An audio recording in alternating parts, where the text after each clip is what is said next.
Hello student, Gurukul institute by Ravikant Kumar.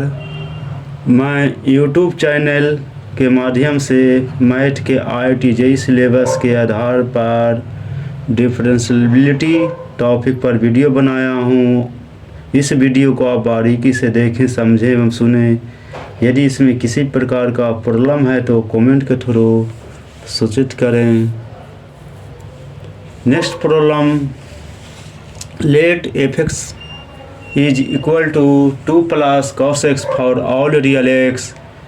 Statement first question है, for each real t there exists a point c in t plus pi close interval such that f dash c is equal to 0 because the statement second ft बराबर f function of t plus 2 pi और each real T दिया। दोनों में real T से हमेशा इसका चर्चा किया है। स्टेटमेंट इसका क्या हुआ, स्टेटमेंट वाइज क्वेश्चन है। तो देखिए इसमें स्टेटमेंट वाइज क्वेश्चन में दे दिया है, फंक्शन दे दिया f(x) is 2 plus cos x for all real x. तो ऑल रियल एक्स होता है जो हमेशा क्लोज इंटरवल पर होता है, डोमेन पर होता है, इसके बिना नहीं चल सकते। और एक देख दिया है f dash c is equal to 0। तो इसको हम डिफ्रेंशिएट कर देंगे। तो पहले तो दिया इंटरवल पर फॉल ऑल रियल एक्स है, तो डोमेन क्लोज इंटरवल पर होता है, ये जो भी हो, और रियल भी क्लोज इंटरवल पर होता है। तो ये कंटिन्यूअस फंक्शन हुआ। इसको डिफ्रेंशिएट कर देंगे तो इसको माइनस साइन एक्स आ गया। तो एफ डैश एक्स बराबर 0 तो एक्स बराबर n पाई रख देंगे। तो इसका डेयर एग्जिस्ट है interval t plus T pi belong to T real हो गया। अब इसका स्टेटमेंट ये हो गया। अब such that F dash C बराबर 0 होता है। इसका एफ डैश सी किसी भी पॉइंट पर डिफरेंशिएबल फंक्शन है, तो वो हमेशा क्लोज इंटरवल पर हमेशा एफ डैश सी के मान 0 होता है। तो इसलिए डिफरेंशिएबल एवरीवेयर ही हो गया पॉइंट। सेकंड आ गया एफ टी बराबर एफ टी प्लस 2 पाई हो गया।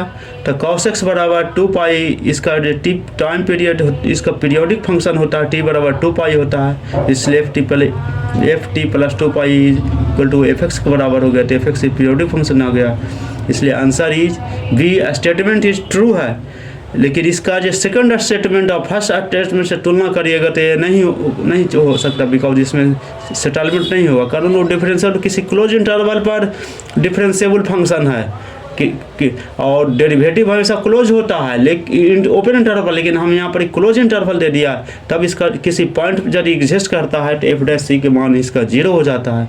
इसलिए कभी नहीं, पीरियोडिक फंक्शन ये अलग हो गया, ये अलग हो, इसका अलग हो गया। एक डॉट-बॉक्स थ्योरम है जो कोई कहता है कि किसी भी डिफरेंशिएबल फंक्शन को होता है जो हमेशा ओपन इंटरवल पर होता है, लेकिन ये क्लोज इंटरवल पर डिफरेंशिएबल फंक्शन हो रहा है।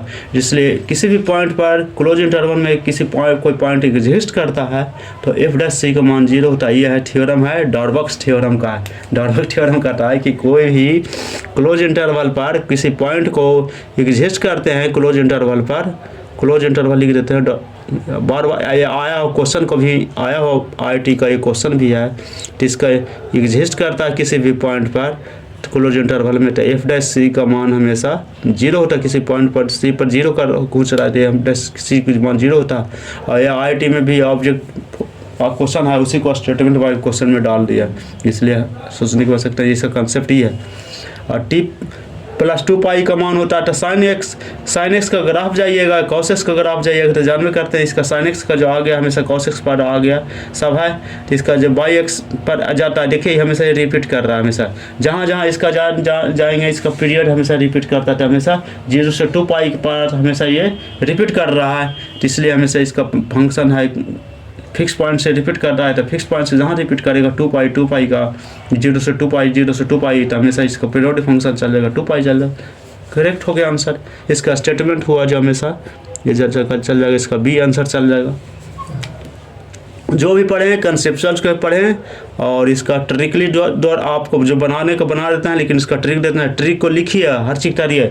आप पिछला वीडियो को जरूर देखें, कारण एग्जाम आने वाला है, रिपीटेशन बहुत ज़्यादा हम क्वेश्चन करवा रहे हैं, प्रैक्टिस जो भी IIT का क्वेश्चन है उसको साथ में रिपीट करते चलिए। फंक्शन कुछ दिन और चलेगा इसका है, उसके बाद दूसरा टॉपिक का चालू करूँगा इसका। Let function F such that R belong to R गया, दोनों का आइडेंटिटी फंक्शन आर सेटिस्फाइड है एफ एक्स प्लस वाई बराबर 2x F Y plus 4y F X Y belong to R गया। Function of F2 is equal to 3 गया, then 14 into F dash 4 बटा function of derivative 2 is equal to क्या होगा, इसको fill in balance करना है। तो देखिए क्वेश्चन क्या है, ये है फंक्शनल इक्वेशन का क्वेश्चन है। तो फंक्शनल इक्वेशन का क्वेश्चन होता है हमेशा एक्स और वाई पर ही डिपेंड करता है, दो इक्वेशन दो फंक्शन इक्वेशन दो को निकालना पड़ता है। तो इसलिए जब दे दिया है तो इसी में क्वेश्चन को आंसर रहता है, इसी में रहता है इसको कैसे हम किसी चीज़ को हल करें। तो इसको हम करने के लिए एक बराबर एक्स बराबर 2 लेंगे, एक्स बराबर एक वाई बराबर 2 लेंगे। तो प्रत्येक का दो इक्वेशन चाहिए, प्रत्येक का वेरिएबल दो है तो दो इक्वेशन चाहिए। तो एक्स प्लस वाई है 2 है, तो एक्स बराबर वाई लेकर देखिए एक्स बराबर 2 लेकर चले, तो इससे दोनों से एक इक्वेशन बन जाएगा। इसी पर हमेशा सेटलमेंट किया जाता है। तो ये क्वेश्चन है जो देखिए एक्स वाई एक्स, ठीक, हम एक्स बराबर एक्स लेकर चलते हैं, देखते हैं क्या आता है, जिसका रिजल्ट आता है क्या देते हैं। जिस पर हम वाई बराबर 2 सेट कर देते हैं पहले। तो देखिए पहले एक्स प्लस 2 रख दिए वाई बराबर, तो पहले वैल्यू रख दिया 2x हो गया, F2 आ गया प्लस 4 पर 2 रख दिया तो 16 आ गया इंटू FX हो गया। देखिए आप ये कंप्लीट आ गया। अब देखिए इसका F2 का मान 3 दे दिया था, देखिए एक्स प्लस 2 3 x फिर 2x आ गया प्लस इतना आ गया। फिर इसका डिफ्रेंशिएट कर रहा है, डिफ्रेंशिएट में कर रहा है तो एफ डैश एक्स प्लस 2 कर दिए, तो इसका आगे 2 मान कर रख दिए, इसका देखिए 2 पर इतना गया, तो ये F dash x plus 3 into 2 पर इसका डिफ्रेंशिएट करेंगे 2x का, तो 2x log 2 आ गया। इसलिए इसका x बराबर 2 रखे थे। अब देखिए वाई तो ये x बराबर 2 वैल्यू रख दीजिए, इसका रख देते हैं, देखिए तो आ गया डिफ्रेंशिएट कर दिए log 2 हो गया, x बराबर इतना आ गया। तो इससे देखिए एफ डैश 4 बराबर 16 एफ डैश 2 इंटू इसका फर्स्ट इक्वेशन मान लिए। फिर x बराबर फिर इसका सेट कर देते हैं 2 पर कर देते हैं, तो देखिए x बराबर 2 रख दिए, तो हमें इतना आ गया। एफ डैश डिफ्रेंशिएट कर दिए, देखिए फिर y बराबर 2 का जो वैल्यू हमेशा रखना था तो इसका रख दिए, ऐसा देखिए। फिर फर्स्ट और सेकंड इक्वेशन से हम हल कर दिए, दोनों का एफ डैश 4 आ गया इक्वल हो गया। अब देखिए दोनों को कर दिए तो 12 एफ डैश इतना बराबर 84 आ गया, log 2 आ गया, एफ डैश 2 बराबर 7 log 2 आ गया। इक्वेशन फर्स्ट में मैंने रख दिया। अब देखिए एफ डैश 4 बराबर इतना आ गया, F4 आ गया। फिर दोनों को एफ डैश 4 बाई इतना को रख दिए, आ गया आंसर इतना को log 2। तो इसलिए सोचने के फटाफट तट बन जाएगा। इसलिए ऑब्जेक्टिव से थोड़ा सा अपना मेमोरी को हाई रखें, स्मार्ट बने, इस पर बनाएं कैसे किसी चीज़ को सेटलमेंट किया जाता है। फर्स्ट क्वेश्चन से पता चल जाता है कि हम कैसे करें, लेकिन प्रैक्टिस होना चाहिए और बढ़िया से इसको एक सर्टेन वे में इसका क्वेश्चन बनाने का प्रयास करें, आपको बन जाएगा। IIT का कुछ भी क्वेश्चन है। वीडियो को सब्सक्राइब करें, शेयर करें, पिछला वीडियो ज़रूर देखें।